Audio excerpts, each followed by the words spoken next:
Nouvelle semaine, nouvelle édition, chers téléspectateurs. Bonsoir et bienvenue dans ce journal en cette soirée du lundi 22 janvier 2024. Tout de suite, dans les détails des informations de ce jour, le parti politique TGV n'a pas encore de candidat en liste pour les municipales et les députations jusqu'à aujourd'hui. Aucun candidat n'a encore été sélectionné car le bureau politique est encore en cours de sélection des profils susceptibles d'être candidats, a indiqué le secrétaire national du parti TGV et aussi gouverneur de la région d'Annalambang.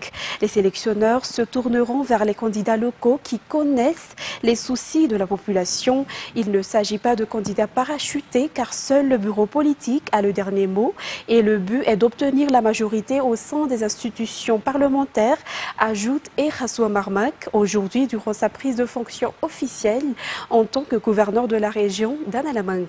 Plus de détails avec Nadera Routmaouf et Ntar Hadjiantsu. Le candidat du parti TGV est un candidat issu des communautés locales, un candidat choisi par le bureau politique. Aucun nom n'a été dévoilé jusqu'à aujourd'hui quant aux candidats pour les municipalités ou pour les élections législatives. Seules les personnes qui représentent les communautés locales seront choisies comme candidats du TGV et seul le bureau politique a le dernier mot sur le choix de chaque candidat après confrontation, réunion et évaluation, a affirmé aujourd'hui le secrétaire national du parti TGV et à la fois gouverneur de la région d'Annalambang qui vient aujourd'hui de prendre officiellement la direction de la région Annalambang après sa reconduction. Concernant l'annonce de l'opposition de remporter la majorité dans diverses institutions gouvernementales à travers la création d'une plateforme d'opposition, le secrétaire national du parti TGV a déclaré que l'opposition avait déjà montré ses limites sur leur façon de faire la politique, notamment lors de l'élection présidentielle, donc il sera considéré difficile pour cette dernière d'obtenir la majorité.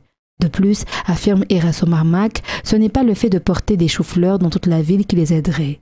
Ils auraient dû s'unir depuis le début et présenter un candidat unique. Au lieu de salir la réputation du président Andradzuel, ils devraient montrer leur projet de développement, ajoute-t-il. Quant aux travaux dans la région d'Annalambang, le gouverneur affirme que le social de la population constitue une urgence et une priorité selon les instructions du président de la République Andradzuel. Le social qui impacte le quotidien de la population.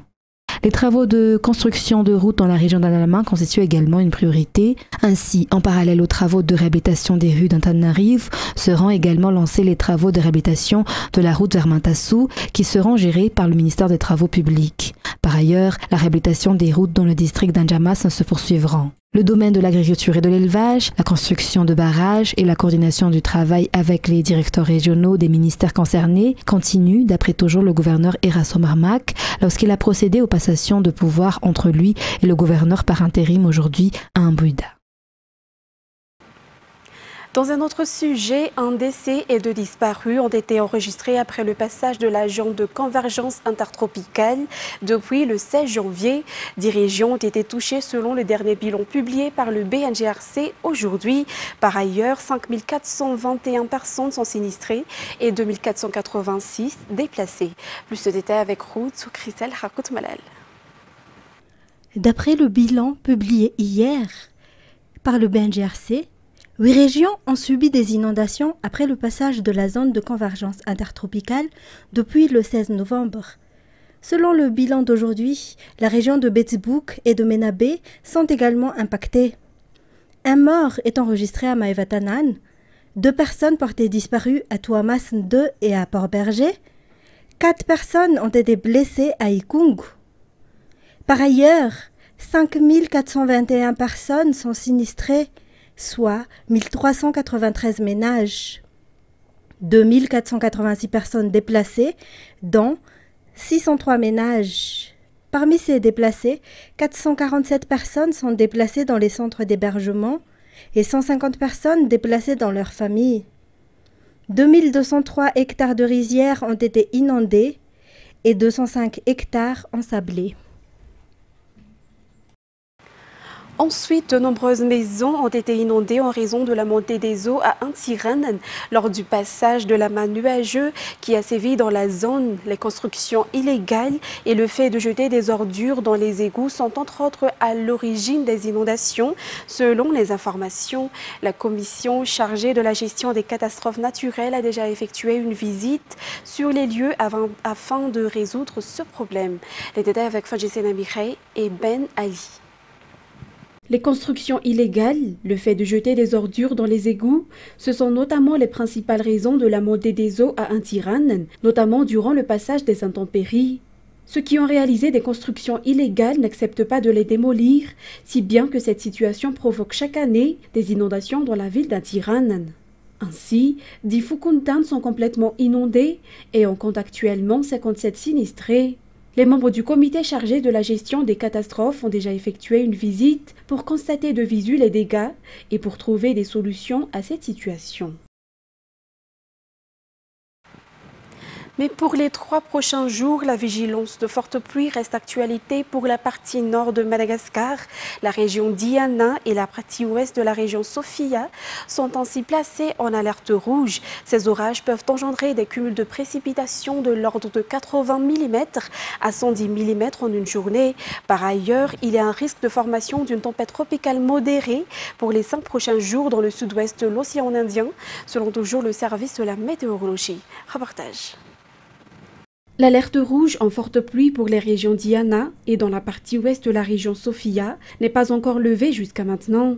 En effet, la vigilance de forte pluie reste d'actualité pour la partie nord de Madagascar en raison de la présence d'un amas nuageux dans cette partie de l'île pour les 3 prochains jours, selon Météo Madagascar. Ces orages peuvent engendrer des cumuls de précipitations de l'ordre de 80 mm à 110 mm en une journée. De plus, selon le déplacement de cette masse nuageuse, l'alerte rouge pourrait s'étendre sur la partie nord de la région Sava et la partie est de Sofia, notamment pendant la journée de demain, selon toujours le service de la météorologie. Les districts de Mitin, Marvoy et Mahadzanga 1 et 2 sont placés en alerte jaune de forte pluie, tandis que les régions Analamang, Vaknakaraj et Itas en alerte verte. Par ailleurs, il y a un risque de formation d'une tempête tropicale modérée pour les 5 prochains jours dans le sud-ouest de l'océan Indien, selon les informations. Le risque serait supérieur à 60% et elle pourrait apporter un temps perturbé pour les îles voisines de Madagascar, notamment Maurice, au milieu de semaine prochaine.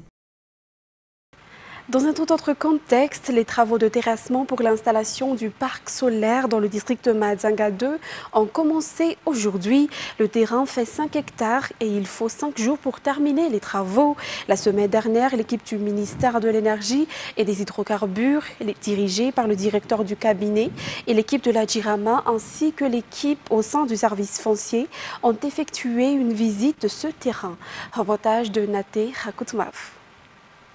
Le parc solaire, dans le cadre de la réalisation du projet du ministère de l'Énergie et des Hydrocarbures, sera installé à Maroug, commune de Belbak, district de Mahadzanga 2. Celui qui sera installé à Mahadzang fait partie de la première série d'installations de type parc solaire. La semaine dernière, le ministère de tutelle, la Jirama, et le département foncier ont effectué une visite du terrain où ce projet sera réalisé.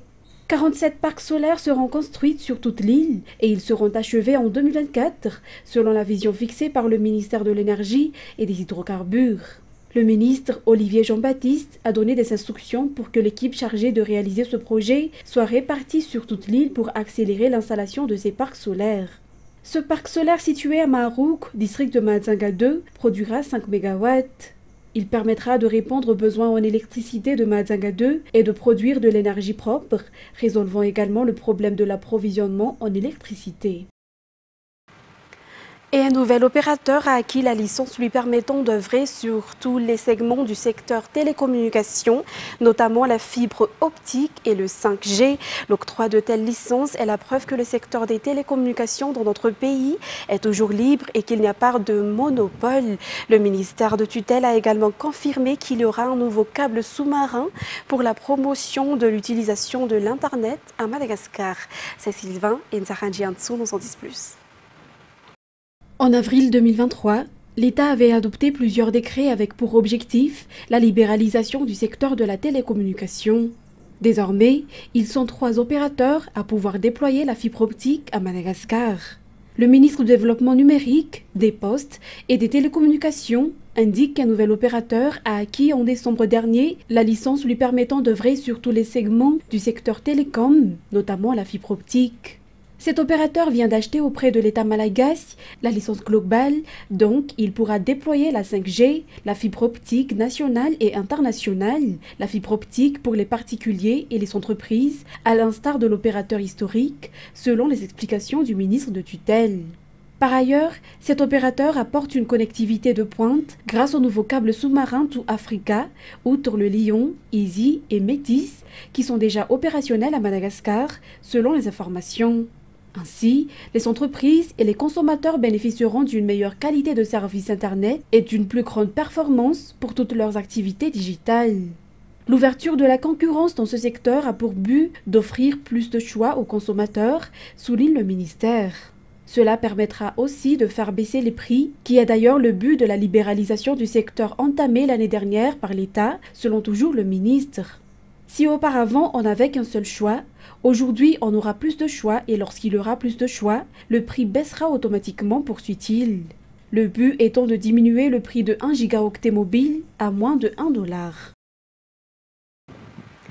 Et en éducation, afin d'éviter les éventuels problèmes qui pourraient apparaître dans la publication des résultats de l'examen au sein du CNTMAD ou Centre national de téléenseignement de Madagascar comme l'année dernière, le ministre de l'Enseignement supérieur et de la Recherche scientifique a effectué une visite inopinée au bureau de délibération. Il a procédé à certaines modifications avant la publication.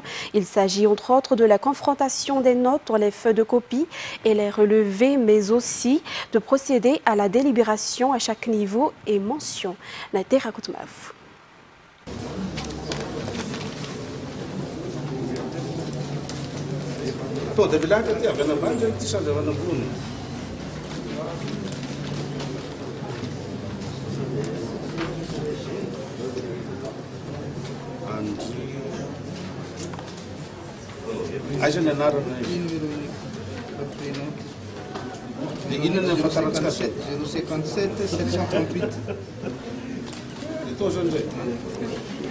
Ici, au Centre national de téléenseignement de Madagascar, au CNTMAD, le ministre de l'Enseignement supérieur et de la Recherche scientifique, Ndjiamanante Narazafersan, examine la publication des résultats de l'examen national. La publication des résultats de l'examen est souvent à l'origine de confusion, ce qui justifie une révision approfondie du travail en urgence, car les notes sur les copies et celles des relevés ne sont pas souvent les mêmes.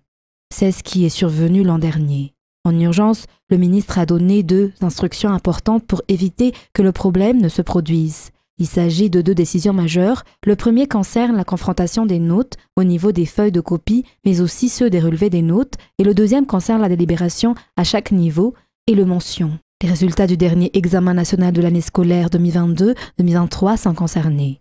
C'est un changement qui sera appliqué à partir de cet examen national pour la transparence et la fiabilité des résultats des examens du CNTMAD. Place maintenant aux actualités internationales destination États-Unis. Coup de théâtre, le gouverneur de Floride, Ron DeSantis, a annoncé dimanche se retirer de la course à l'investiture républicaine, déclarant qu'il soutiendra Donald Trump. France 24. C'est un coup de théâtre dans la primaire présidentielle républicaine. Un temps considéré comme le principal rival à Donald Trump, le gouverneur de Floride, Ron DeSantis, annonce jeter l'éponge. Si je pouvais faire quoi que ce soit pour obtenir un résultat favorable, plus d'étapes de campagne, plus d'interviews, je le ferais. Mais je ne peux pas demander à nos soutiens de donner de leur temps et de leurs ressources si nous n'avons pas un chemin dégagé vers la victoire. C'est pourquoi je suspends ma campagne. Après réflexion, cela lui a semblé évident que ce n'était plus rentable pour lui de poursuivre sa campagne, notamment après sa décevante 2e place au caucus républicain de l'Iowa la semaine dernière. À la place, DeSantis soutiendra Trump.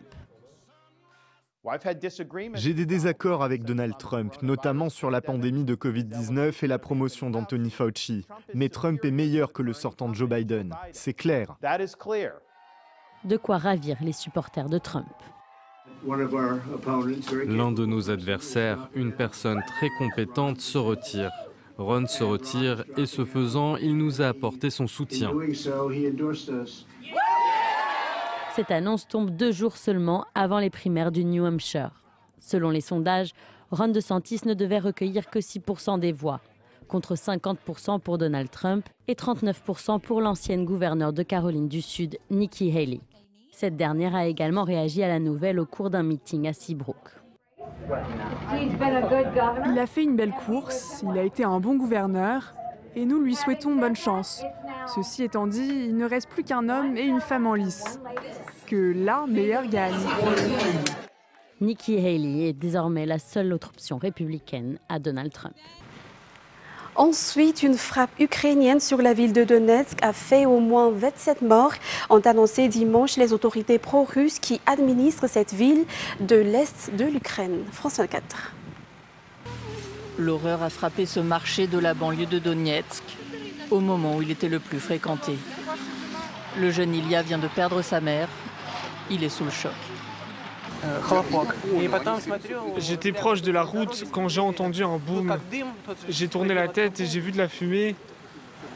Je me suis approché et je l'ai vue. Elle n'avait plus de jambes. Elle était juste ici, au moment où c'est arrivé.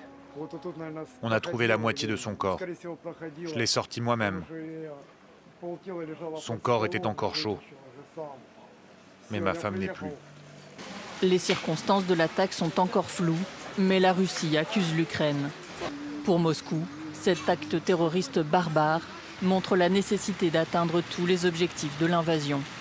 La ville de Donetsk est passée sous le contrôle de séparatistes pro-russes en 2014. Au cœur de la contre-offensive ukrainienne dans le Donbass à l'été 2023, elle est régulièrement la cible de bombardements, mais le bilan de l'attaque de ce dimanche s'annonce comme l'un des plus lourds depuis plusieurs mois. Pour l'heure, Kiev n'a pas réagi. Et en Allemagne, des centaines de milliers de personnes manifestaient dimanche contre l'extrême droite dans les grandes villes de ce pays.